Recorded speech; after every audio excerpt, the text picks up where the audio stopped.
आता वळूया आजच्या चर्चेच्या मुद्द्याकडे। मंडळी, मुंबईत सुरू असलेलं मराठा आंदोलन हाताबाहेर गेलंय अशी टिप्पणी माननीय उच्च न्यायालयानं आज केली। काही आंदोलकांकडून गेल्या 2 दिवसात ज्या गोष्टी घडल्या त्याचा आज पाढाच वाचून दाखवला गेला। न्यायालयानेही त्यावर चिंता व्यक्त केली।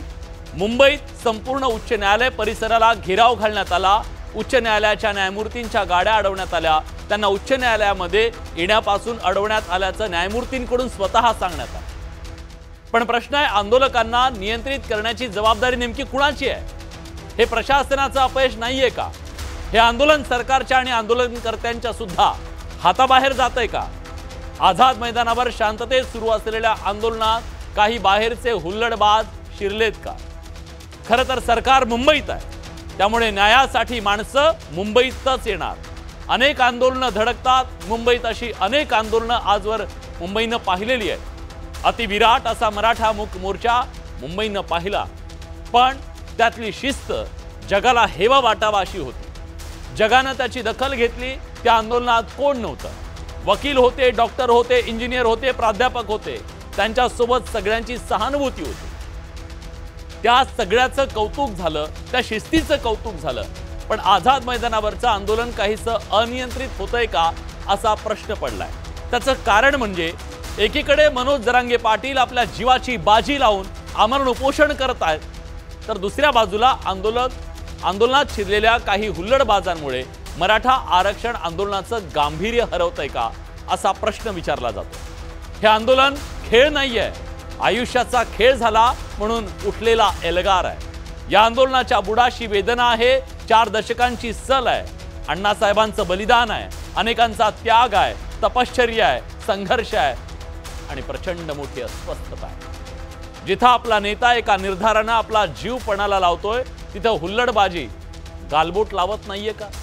शिस्त आणि धैर्य आंदोलनाचं सामर्थ्य आणि सौंदर्य राहिलंय आणि त्याचा सगळ्यांना हेवा वाटला। ते आज टिकायला हवं। हे आंदोलन सरकारच्या विरोधात आहे, प्रशासनाच्या विरोधात आहे, त्यामुळे आंदोलनाचा सामान्य मुंबईकरांना त्रास होणार नाही याची काळजी घेणं गरजेचं आहे। हे आंदोलन नीट हाताळणं आंदोलकांइतकीच सरकारची सुद्धा तितकी जबाबदारी आहे। सरकार त्यापासून पळ काढू शकत नाही। न्यायालयाने सरकारचे आज कान टोचले। उपोषणाचा 4था दिवस असल्यानं मनोज जरांगे पाटील थकले। अशा परिस्थितीत ते सतत शांततेचं आवाहन करतायत। त्यांनी सतत बोलणं योग्य नाही म्हणून पोलीस त्यांच्या ऑडिओ क्लिप ऐकून आंदोलकांना आवाहन करतायत। पण पूर्ण दक्षिण मुंबईमध्ये पसरलेल्या या आंदोलकांपर्यंत पोहोचणं शक्य होत नाही। काही जण ऐकत सुद्धा नाहीयेत। आंदोलकांनी त्यांना समज देणं आज गरजेचं आहे, कारण आंदोलनात घुसून कोणी आंदोलनाला गालबोट लावत असेल तर स्वयंसेवकांची जबाबदारी आहे, त्यांनी सतर्क राहणं गरजेचं आहे।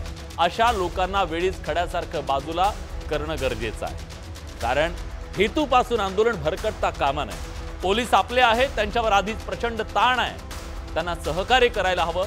मुंबईत आलेला प्रत्येक जण सुखरूप घरी गेला पाहिजे, ही आंदोलक आणि सरकारची जबाबदारी आहे। म्हणूनच आज आपण ही चर्चा करतोय। हे आंदोलन भरकटू नये आणि त्याचा उद्देश हरवू नये याच्यासाठी आज या चर्चेच्या निमित्तानं काही सवाल उपस्थित करतोय। आंदोलन हाताबाहेर गेलंय हे जे न्यायालयाचं म्हणणं आहे ते तुम्हाला पटतंय का? आणि खरंच ते दोन्ही आंदोलक आणि प्रशासन या दोघांच्या हातातून ते जाते का? हुल्लडबाजीमुळे आंदोलनाचं गांभीर्य, जी धार आहे आंदोलनाची ती बोथट होतीये का? गांभीर्य कमी होतंय का? सवाल हा सुद्धा आहे, असुविधांमुळे आंदोलनात गोंधळ उडाला का? प्रशासनाची जबाबदारी होती सुविधा पुरवणं, या सगळ्यांचं नियोजन करणं आणि त्यात दिल्या गेल्या नाही, त्यामुळे सुद्धा गोंधळ उडाला का? आंदोलनात स्वयंशिस्तीचा अभाव दिसतोय का? एक प्रकारे टीम काम करत होते आतापर्यंत स्वयंसेवकांच्या, पण सगळीकडे स्प्रेड झाले हे मुंबईमध्ये, त्यामुळे स्वयंसेवकांना सुद्धा मर्यादा येत आहेत का? आंदोलकांना नियंत्रित करण्यात प्रशासनाला अपयश आलंय का? हुल्लडबाज घुसले म्हणून प्रशासन मार्ग आम्ही आज हातवर करू शकतं का? नाही, प्रशासनाची जबाबदारी आहे। जर हुल्लडबाज असतील, हुल्लडबाजी होत असेल, उद्या कोणाच्या जीवाला धोका निर्माण झाला तर त्याला जबाबदार कोण आहे? सवाल आहे आणि हे सगळे प्रश्न आपण उपस्थित करूया आज मान्यवर पाहुण्यांच्या सोबत। स्टुडिओत माझ्या सोबत आहेत ओबीसी नेते प्रकाश शेंडगे। प्रकाश भाऊ, स्वागत आहे तुमचं। आपल्या सोबत आता डॉक्टर संजय दाभाडे आहेत, आरक्षण अभ्यासक आहेत। मी आज डॉक्टरांना याच्यासाठी बोलवलंय, डॉक्टरांनी आतापर्यंत आदिवासींचे अनेक मोर्चे काढले, अनेक आंदोलनं त्यांनी केलेली आहेत आणि त्या सगळ्या आंदोलनांचा अभ्यास त्यांना आहे आणि त्यामुळे ते अतिशय अधिकारवाणीने या सगळ्याबद्दल बोलू शकतील. आपल्यासोबत मराठा आंदोलक संजीव भोर आहेत, मराठा आंदोलक ॲडव्होकेट योगेश केदार आहेत. खरं तर संजीव भोर हे शिवसेनेत सुद्धा आहेत. भाजपचे सहमुख्य प्रवक्ते अजित चव्हाण सुद्धा काही वेळात आपल्यासोबत या चर्चेत सहभागी होतील. पण मी चर्चेची सुरुवात करणार आहे ती म्हणजे योगेश तुमच्यापासून. योगेश, हे आंदोलन काय आहे हे मी सगळी प्रस्तावना आधी सांगितलेली आहे. एका प्रचंड मोठ्या आशेनं, निर्धारानं सामान्य माणूस आपली कामं धंदे सगळं सोडून, घरदार सोडून इथं मुंबईमध्ये आलाय. त्यामुळे या आंदोलनाचं गांभीर्य सगळ्यांनी लक्षात घेणं गरजेचं आहे. या काही हुल्लडबाजांमुळे आंदोलनाचं गांभीर्य हरवतंय का? विलास दादा, मी आझाद मैदानावरती आहे आणि एक जबाबदार मराठा समाजातला एक आंदोलक आहे. या सगळ्या प्रश्नांचा एक अभ्यास असणारा एक तरुण आहे. आम्ही स्वतः इथे फिरतोय, बघतोय. जे आपण एकदा थोड्या वेळापूर्वी प्रश्न उपस्थित केला की जे 2 दिवस गर्दीमध्ये जी अनागोंदी होती, थोडं बहुत अनागोंदी शब्द योग्य नाही, पण थोडीशी असुविधा झाली, त्यामुळं आंदोलक नाराज होते. आम्ही येणार आहोत हे सरकारला माहिती असताना सुद्धा एकतर तुम्ही सुरुवातीला परवानगी नाकारली, पुन्हा कोर्टात तो विषय झाला, परत परवानगी दिली, आम्हाला स्टेज सुद्धा नव्हतं जरांगे पाटलांना बसायला, आम्ही कसं तरी ते केलं. बट टॉयलेट आजूबाजूला नव्हते, तुम्ही आतमध्ये जायला बाकीच्या गोष्टी सगळे निर्बंध होते. मग असं जर काय सरकार आम्ही 2-4 महिन्या आधी जाहीर केलेला असताना असं वागत असेल, त्याचा जाब विचारला ना सरकारला योगेशजी, त्याचा जाब विचारला सरकारला आणि विचारणार त्याच्याबद्दल. पण ज्या पद्धतीने आता हे सगळं सुरू आहे, माझा प्रश्न काय, तुम्ही आज बघितला असेल CSMT मध्ये किती हाय टेन्शन वायर वर असते ज्याच्यावर लोकल चालते, किती करंट असतं त्याच्यामध्ये. जेव्हा मुलं खालून वर फेकली जात होती, उद्या कुणाचा जीव गेला, ते मायबाप तिथं काळजावर दगड ठेवून या लेकरांना इथं पाठवतायत. जीव गेला, तुम्ही कुणाला जबाबदार धरणार आहे? सरकारला धराल, व्यवस्थेला धराल, सगळ्यांना धराल ना. याच्या हे जे दृश्य आहे बघा, तिथं हाय टेन्शन वायर आहे, तिथं वर किती करंट असतं, माणसाचा क्षणात कोळसा होतो. तो कालचा व्हिडिओ आहे, कधीच असू द्या. काल रात्री आपले कमिशनर साहेब आले होते रेल्वेचे आणि इथले काही अधिकारी लोक आले होते मनोज जरांगे पाटलांच्या पेशी. त्यावेळेस मी स्वतः तिथं उपस्थित होतो आणि तिथे तो मुद्दा उपस्थित केला होता की असं मुलं थोडस हे करतायत आणि ते आहे. जरांगे पाटलांनी त्या सगळ्या तरुणांना आदेश केला की बाबा तुम्ही करंट लागल, तुम्ही असं वागू नका, तुम्ही हे करू नका. त्यांना ते समज दिलेलं आहे. माझं तुम्हाला एक दादा विनंती आहे की आज बऱ्याच आता इथे व्हिज्युअल्स आहेत की मराठा समाज असं हुल्लडबाजी करत असलेले आपण दाखवायला लागलो आता तुमच्या इथे. पण आपल्या याच्यामध्ये असे व्हिज्युअल ऍड झाले असते तर आम्हाला बरं वाटलं असतं. महिलांवर असं बोलले किंवा मराठ्याच्या मुलांनी देवेंद्रजींचं स्टेटमेंट ऐकलं की महिलांवर असं करणं योग्य नाही. जे खरे खानदानी आंदोलक आहेत ना साहेब, खानदानी, ते लोक काय करायला बघा का, विदेशी पर्यटक सुद्धा, मी तुम्हाला व्हिडिओ दाखवतो माझ्या दुसऱ्या फोन, विदेशी पर्यटकांना सुद्धा सोबत घेऊन त्यांना सामील करायला, त्यांनी ते किती आनंदानं मराठा, एक मराठा लाख मराठा म्हणायला गेले आहेत. तुम्ही बघा, मी हे असे व्हिडिओ कधी दाखवले चालले नाहीत आमच्या मराठा समाज. अजून एक तुम्हाला व्हिडिओ दाखवतो. आता एक कोणीतरी एक पत्रकार आहेत, त्यांनी लोकलमध्ये फिरायला गेले आहेत आणि त्यांनी त्या रॅन्डमली सगळ्या लोकांना विचारतायत की बाबा मराठा आंदोलकांचा तुम्हाला त्रास होतोय का. तर त्या महिला आहेत, त्या म्हणतायत की त्या त्यांचं काम करायला आहेत, त्यांनी चांगल्या पद्धतीनं. तो व्हिडिओ कुठं दाखवताय तुम्ही? चॅनलवरच दाखवता ना? हा, मी चॅनल दाखवतो. काय करताय तुम्ही? आता तुम्हाला नाही आमच्या चॅनलवर नाही, आमच्या नाही, फेसबुकला टाकायला. हे अन्यायकारक आहे, हे अन्यायकारक आहे. तुम्ही जर ऐका माझं, नाही, हे अन्यायकारक आहे. गेली 2 वर्ष मराठा समाजाची प्रत्येक वेदना आम्ही दाखवली, तुम्ही लगेच आम्हाला टार्गेट नाही करू शकत. अशा प्रकारे तुम्ही असं नाही करू शकत. जे चूक आहे त्याला आम्ही चूक म्हणणार. चूक झालं तर चूक आपण सुधारावी लागेल आपल्याला. ती आम्ही मान्य करतोय ना, आम्ही 100% मान्य करतोय. परंतु आमची विनंती आहे तुम्हाला सगळ्यांना की बघा, आमचे मुलं आम्ही आमचे सांगायला लागलो आमचं तुम्हाला की खानदानी जे आंदोलक म्हणून आलेले आहेत, मनोजदादांचा आदर्श मानणारे लोक आहेत, हे सगळे कचरा वगैरे सुद्धा उचलायला लागलेले आहेत. आणि आमची तुम्हाला सगळ्यांना विनंती आहे, आम्ही कायदा पाळणारे, शांततेत राहणारे, ह्या देशावर प्रेम करणारे, ह्या राष्ट्रावर प्रेम करणारे मराठी आहोत. या राष्ट्राच्या स्वातंत्र्यासाठी आमचं सर्वोच्च बलिदान देणारे आम्ही मराठी आहोत. कायदा व सुव्यवस्था राखावा ह्यासाठी आम्ही आंदोलकही प्रयत्न करायला लागलेला आणि समाज हिचा ऐकतोय. पण माझी विनंती आहे सरकारला समाजाच्याही भावना आहेत. काही काळापुरतच ते आपण कंट्रोलमध्ये ठेवू शकतो. जरांगे पाटील सुद्धा काही काळापर्यंत विनंती करू शकतील, अरे तुम्ही आमच्या हक्काचा आरक्षणाचा विषय सोडवा, आमची तुम्हाला विनंती आहे. हे आम्ही Exactly. सगळे या मी सरकारला विचारतो. खात्यावर घेऊन नाही गेलो तर आमचं नाव तुम्ही बदलून ठेवा. मी विचारतो न्यायमूर्तीला सुद्धा योगेश आमची मी विनंती आहे. विचारतो आहेत का आपल्यासोबत आता अजित चव्हाण आहेत का? अजितराव आवाज येतोय का माझा? यस विलासजी, आपला आवाज येतोय.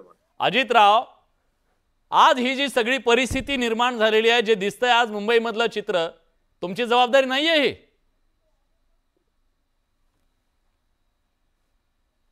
निश्चित जबाबदारी आहे आणि म्हणून मी अतिशय मनापासून कौतुक करतो मुंबईच्या पोलिसांचं, प्रशासनाचं, व्यवस्थेचं, की ज्यांनी या सगळ्या परिस्थितीमध्ये अत्यंत नम्रपणे आणि शेवटी बघा आंदोलक सुद्धा संतप्त अवस्थेमध्ये असणं, पाऊस आहे, वेगवेगळ्या परिस्थिती आहेत, त्या सगळ्यामध्ये प्रशासन ज्या पद्धतीनं हे सगळं हँडल करतंय त्यांना सुद्धा आपण मानलं पाहिजे. आणि बघा आता गणपती उत्सवाचं प्रेशर आहे ते एक वेगळं, आणि इतक्या मोठ्या प्रमाणावरती मराठा बांधव आलेले आहेत, पण कुठेही प्रशासन आक्रमक होत नाहीये.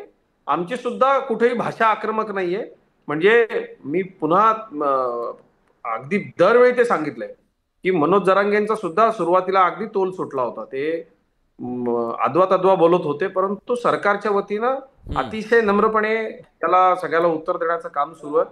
आणि आम्हाला सगळ्यांना जे वाटतंय, वगैरे काही बोललेले नाहीत मनोज दादा, हे आमच्या मराठवाड्यातले ग्रामीण भाषेत बोलत आहेत. तुम्ही विनाकारण त्यांना फार अभ्यासक आणि शांततेच्या पद्धतीने बोलतो असं नाही. आम्ही काय सदाशिव पेठेतले मराठी नाही आहोत, आम्ही पुण्यात वाढलेले नाही आहोत, आम्ही गाईगोरांच्या पाठीमागे राहिलेले आम्ही मराठी आहोत.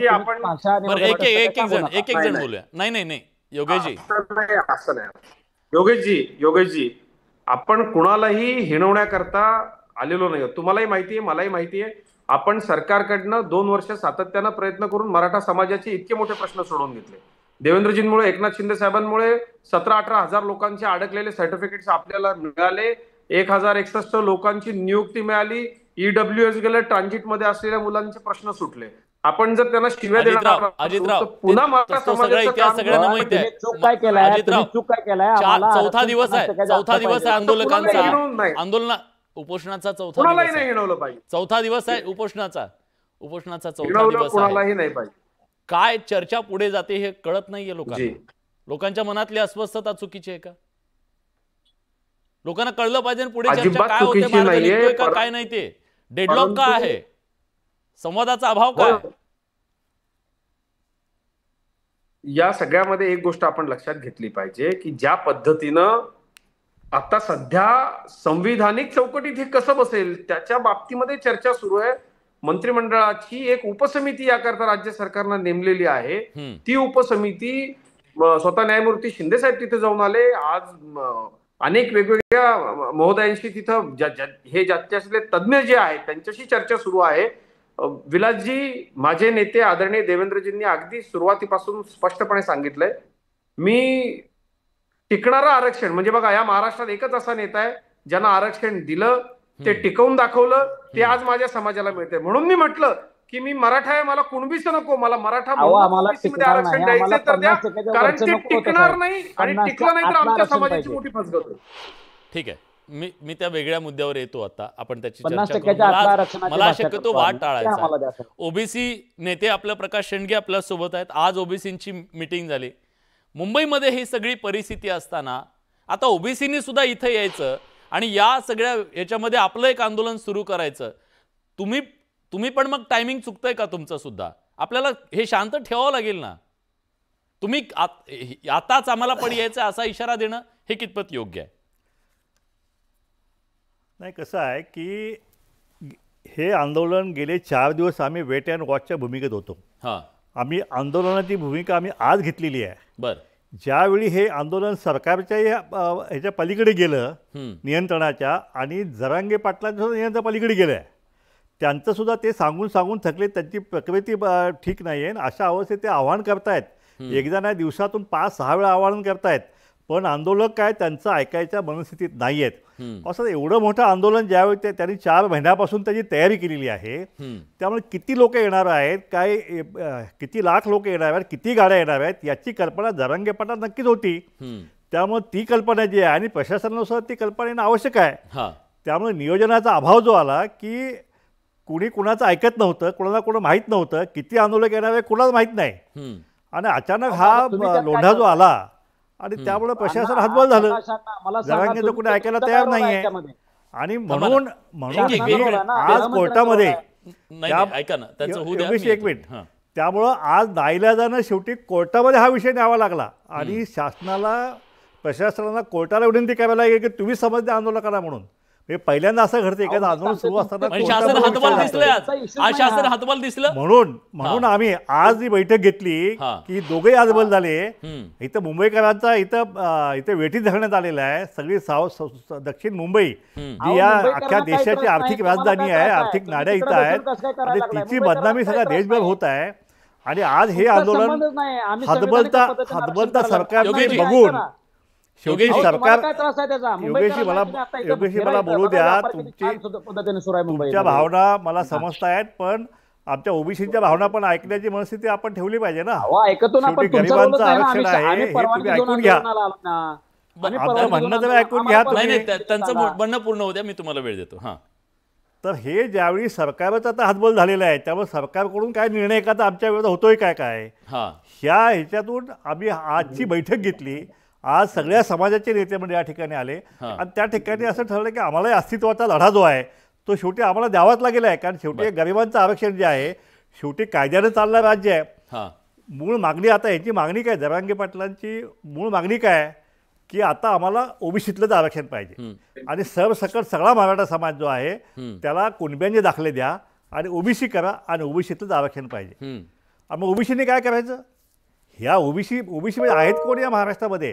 गावगाड्याबाहेर कुसाबाहेर पोटाची खळगी भरण्यासाठी दिवस रात्र फिरणारी ही मंडळी आहेत आणि त्यांच्या मुलांचं भविष्य उद्ध्वस्त करण्याची मागणी जी आहे ती मागणी कोणाला कोण मान्य करेल मला सांगा. आज मराठा समाजाला असं थोडं जातं योगेशजी असं नाही होऊ शकत. प्रकाश अण्णांचं नाव घ्यायचं आणि छगन भुजबळांचं नाव घ्यायचं आणि तुम्ही ओबीसी नाहीत असं म्हणून नाही होऊ शकत. मी असं नाही म्हणत. असं नाहीये. हे दोन श्रीमंत असले म्हणजे सगळे बाकीचे श्रीमंत असं होत नाही. आणि मराठा समाजातल्या 4 लोकांकडे कारखाने आहेत म्हणजे सगळा मराठा समाज श्रीमंत असंही होऊ शकत नाहीये. त्यामुळे ही मांडणी अशी वरवरची हवेत अशी नाही करायची. आपण मांडणी व्यवस्थित करूया. संजीव भोर आपल्या सोबत आहे, शिवसेनेचे नेते सुद्धा आहेत, ते मराठा आंदोलक सुद्धा आहेत. मी आज संजीव भोर तुम्हाला याच्यासाठी बोलवलंय. तुम्ही त्या मराठा मूक मोर्चाचं नियोजन केलं होतं. लाखोंचा अतिविराट असा मोर्चा या मुंबईनं बघितलेला होता जेव्हा मूक मोर्चा इथं आलेला होता. त्याचं सगळं नियोजन, नेतृत्व आणि ह्या सगळ्यामध्ये तुम्ही समोर होतात. ती शिस्त आज हरवतीये का? काय नेमकं त्याच्या मागचं कारण दिसतंय तुम्हाला? सरकारची जबाबदारी सुद्धा याच्यात नाही का? नाही विलासजी, कसं आहे, आपण मूक मोर्चांचा विषय काढला म्हणून पहिले तर मी ते स्पष्ट करतो की मराठा समाजाने त्या मूक मोर्चे काढले तेव्हाही लाखोंची उपस्थिती लावली. हे आपण सगळ्यांनी दाखवलंय, आपण सर्वांनी पाहिलंय. आता मराठा समाजाची भावना अशी होणार नाही का जर मूक मोर्चे काढलेत, आम्ही शांततेच्या मार्गाने आदर्शवत जगाने ज्या मोर्चांची प्रशंसा केली असे मोर्चे काढल्यानंतर आम्हाला न्याय मिळत नाही अशी जर भावना त्या ठिकाणी वाढीस लागलेली असेल तर ती का लागली याची कारण मीमांसा खरं तर झाली पाहिजे. हा एक महत्वाचा विषय आहे. दुसरं, आता मगाशी जे प्रकाशजी शेंडगे साहेब म्हटले की आंदोलन सरकारच्या हाताबाहेर चाललंय आणि त्याच्यामुळे आम्ही बैठक घेतली वगैरे, तर याच्याशी मी अजिबात सहमत नाही. सरकारच्या कुठेही आंदोलन हाताबाहेर गेलेलं नाही. सरकार अतिशय संवेदनशीलपणे, गांभीर्याने. मग लोकांचे एवढे हाल का झाले संजू भाऊ? लोकांचे का हाल झाले एवढे? त्याचं कारण नाही सांगतो. मागितली सरकार आज काय बोलत होतं ऐकलं का तुम्ही कोर्टामध्ये? एवढं हातबल. काही भावनेने म्हणा किंवा मराठा द्वेषापोटी ज्या पद्धतीने सातत्याने काड्या करायचं काम करतात. आता न्यायालयात काही लोकांनी न्यायालयाचे दरवाजे ठोठावले आणि माननीय न्यायालयापुढे अशा पद्धतीने प्रेझेंटेशन केलं की तिथे आझाद मैदानावर मनोज जरांगे पाटील आणि यांच्याबरोबर फार तर 5,000 लोक असली पाहिजेत. आता मला सांगा, जर 5-50 लाख लोक, 10-20 लाख लोक जर जरांगे पाटलांबरोबर येणार असतील आणि जर आपण त्यांना रिस्ट्रिक्ट केलं की तुमच्याबरोबर 5,000च लोक असले पाहिजेत, तर बाकीचे लाखो लोक कुठं थांबतील? हे मनोज जरांगे पाटलांनी याच्यात त्यांचा काय दोष आहे आणि सरकारचा काय दोष आहे? माननीय न्यायालयाचा असं कसं म्हणतात? नाही, सरकारनं सांगायला हवं. सरकारनं सांगायला हवं. सरकारला आधी कळतं किती लोक येणार आहेत, ते कळतं की नाही? कोर्टात न्यायालयापुढे कोणी जायचं हे तर सरकार ठरवत नाही ना.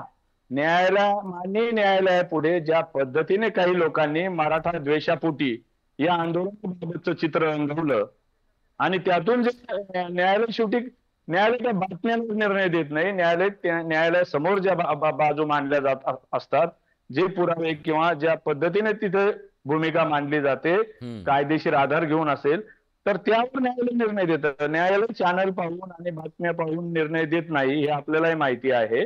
मग अशा परिस्थितीत एवढ्या मोठ्या संख्येचा समाज मुंबईत येत असताना त्याला अशा पद्धतीने मनोज जरांगे पाटलांपासून बाजूला ठेवणं, हे खरं तर मला वाटतं यात एक मोठी त्रुटी झालेली आहे. असं व्हायला नको होतं, जेणेकरून हे सगळे लोक मनोज जरांगे पाटलांना मानणारे आहेत, त्यांच्या शब्दावर चालणारी लोक आहेत आणि जरांगे पाटील स्वतः आमरण उपोषण करतायत. मी असुविधेच्या बद्दल बोललो. काल सुप्रिया सुळे आल्या, तिथं काय झालं आपण बघितलं. त्यानंतर मला त्या सगळ्याचा पाढा वाचायचा नाहीये, काय काय घडलं काय काय नाहीये, पण आंदोलकांच्या सुद्धा जीवावर बेतू शकतो अशा अनेक गोष्टी घडलेल्या आहेत. त्या गोष्टी घडणं, हे त्या रोखणं कुणाची तरी जबाबदारी असेल ना. कुणाची जबाबदारी नाहीये. सगळ्यांनी हात वर करायचे. कोर्टाने म्हणायचं आमचं नाही, आंदोलकांनी म्हणायचं आमचं नाही. उद्या जर इथे एखादी चुकीची गोष्ट झाली त्याला जबाबदार कोण आहे? ही मुंबई आहे, तुम्हाला माहिती आहे. प्रतिक्रिया आपण महत्व देतोय. मूळ कारण काय आहे तर आंदोलक आझाद मैदानच्या बाहेर जर न राहता ते जर मनोज जरांगे पाटलांच्या समोर ते आझाद मैदानावर राहिले असते तर सुविधा टाळता आल्या असत्या, कदाचित तिथे सुविधा पुरवता आल्या असत्या. आंदोलकांकडून जे काय आरोप होत आहेत, मी त्याला आरोपच म्हणेल, त्याच्यात किती खरं आहे, तथ्य आहे, हा संशोधनाचा भाग आहे, हे सर्व कळलं असतं. एक्झॅक्टली. मी फक्त पटकन विचारतो, अजून एक तुमचे सहकारी आहेत अजित चव्हाण, मला त्यांना विचारूया.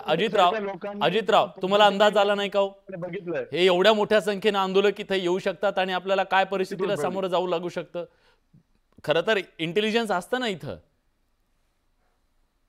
नाही, निश्चित या सगळ्या परिस्थितीचा अंदाज पोलिसांना आहे. पोलिसांनी या आंदोलकांच्या सहकार्यानं ही परिस्थिती नियंत्रणात ठेवलेली आहे. विलासजी, एक गोष्ट लक्षात घ्या आपण, की दक्षिण मुंबईमध्ये इतक्या मोठ्या प्रमाणावरती लोक येणं हे तो भौगोलिक दृष्ट्या तिथं आपल्याला जागेची मर्यादा आहे, छोटी जागा आहे. त्यामुळे निश्चितपणे ज्या पद्धतीनं हे सगळं कंट्रोल केलं जातं, 1-2 बघा ठीक आहे, 1-2 तिथे घटना घडतील, हे स्वाभाविक आहे, कारण प्रचंड मोठ्या प्रमाणावरती लोक आलेले.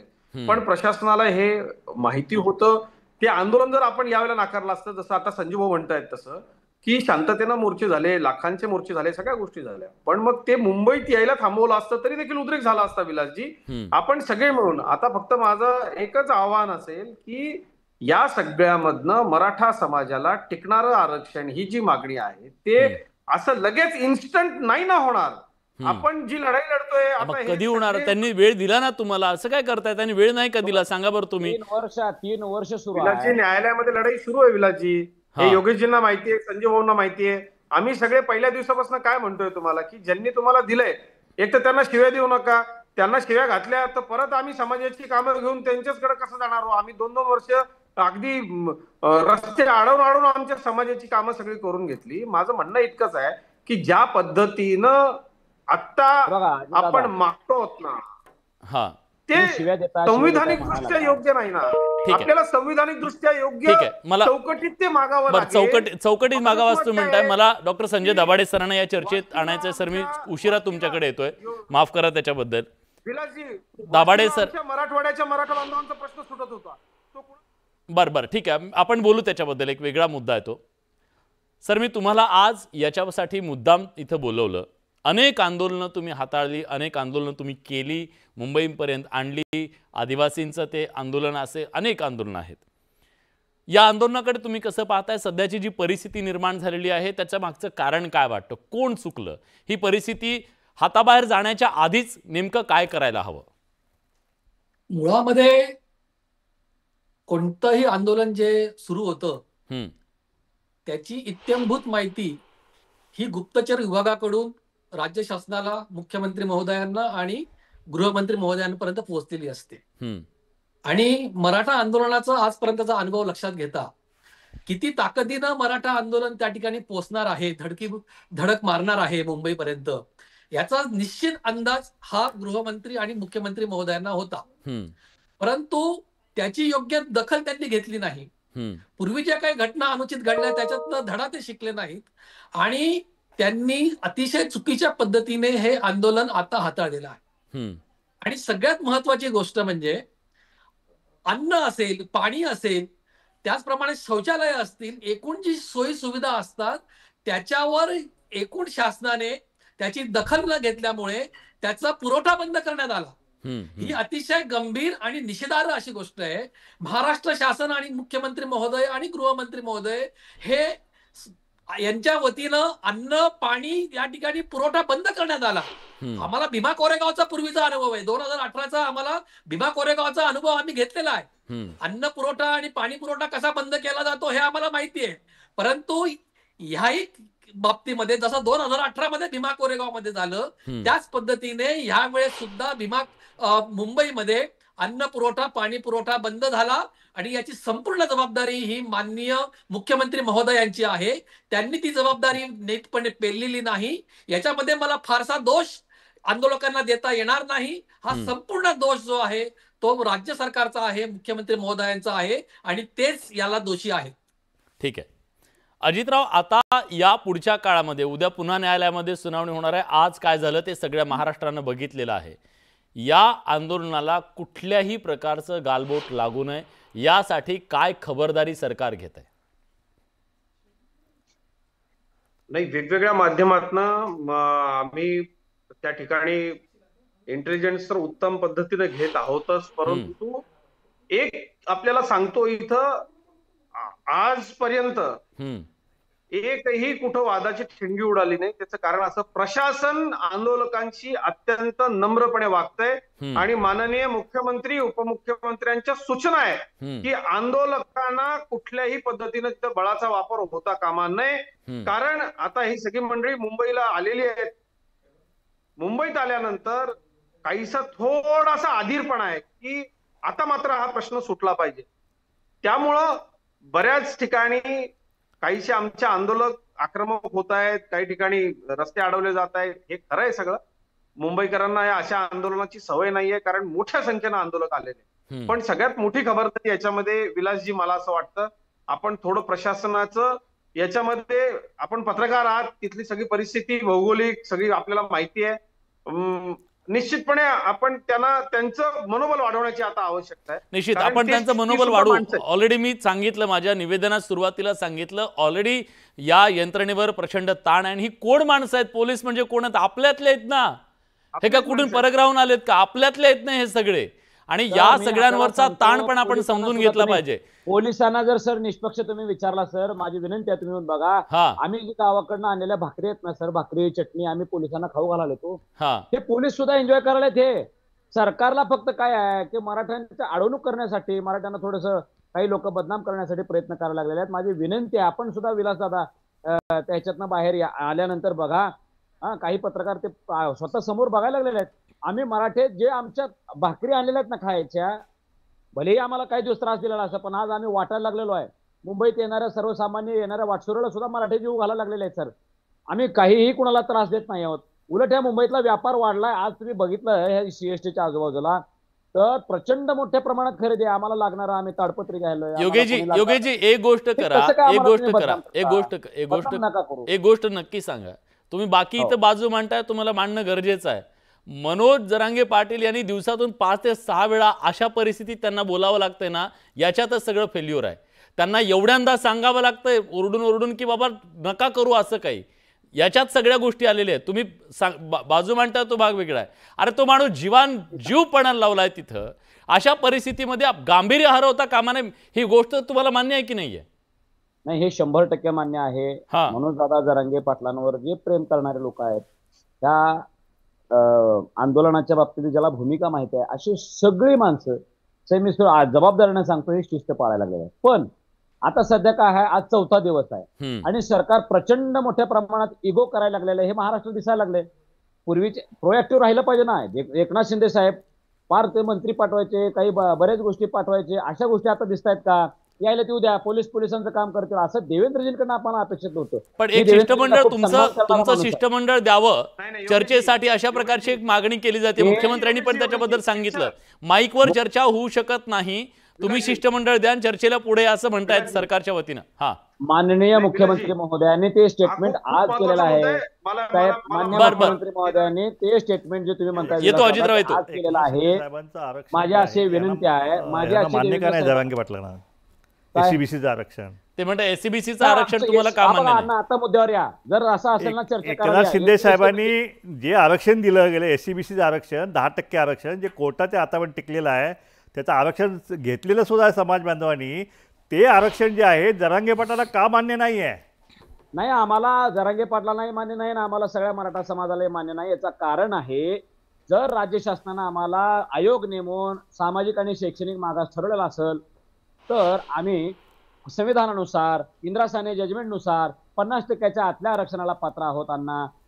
आमची फसवणूक देवेंद्रजींच्या काळात वरचं देऊन फसवणूक झालेली होती, ते आरक्षण गेलं, सरकार गेल्या आताही देवेंद्रजी सरकार झाल्या ते आरक्षण जाण्याची शक्यता आहे.